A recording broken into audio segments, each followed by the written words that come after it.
Assalamualaikum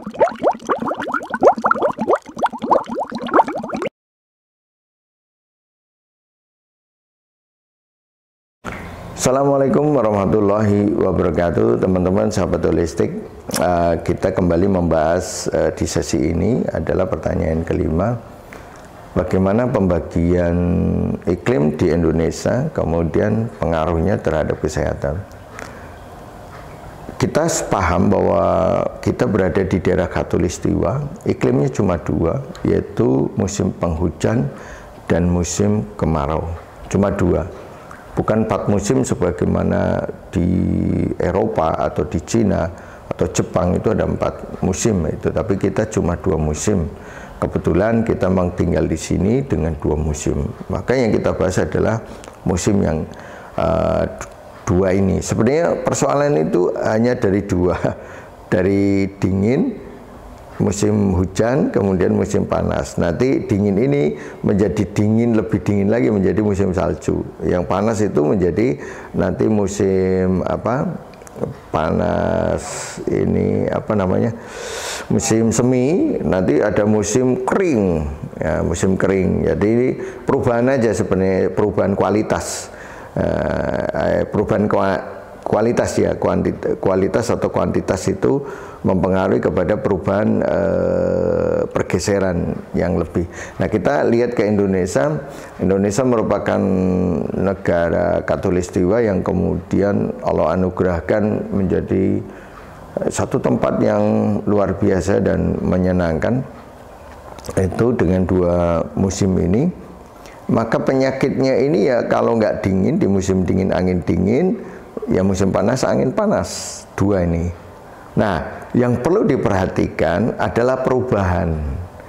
Jadi perubahan dari musim satu ke musim satunya lagi, ini yang disebut pancaroba. Itu.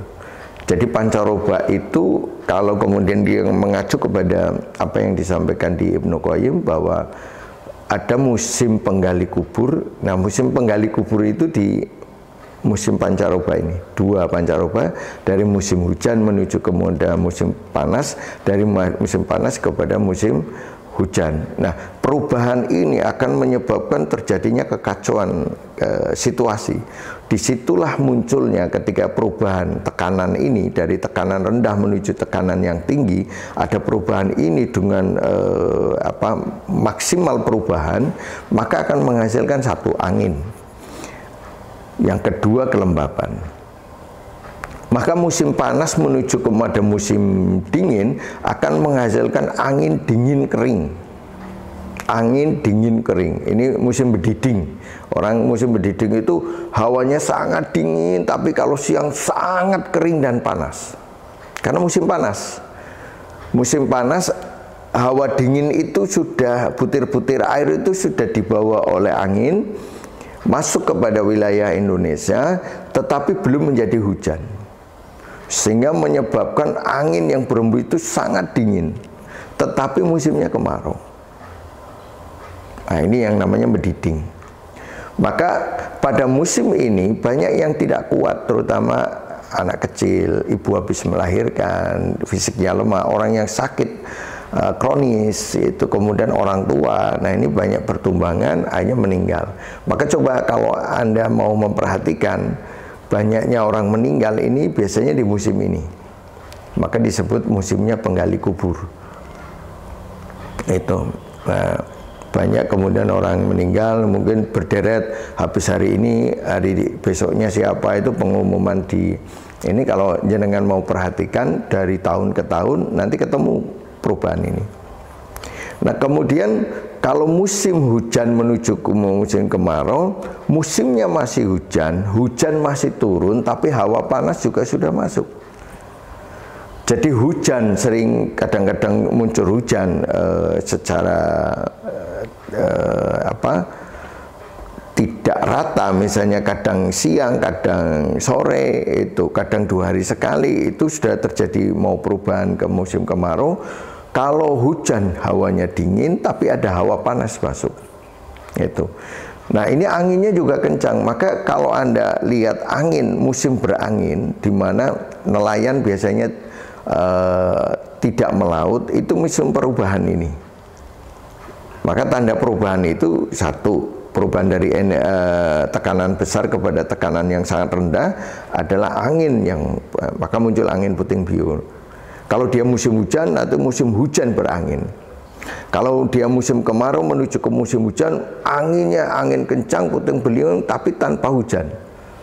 Ya, nah itu menjadi badai biasanya nanti.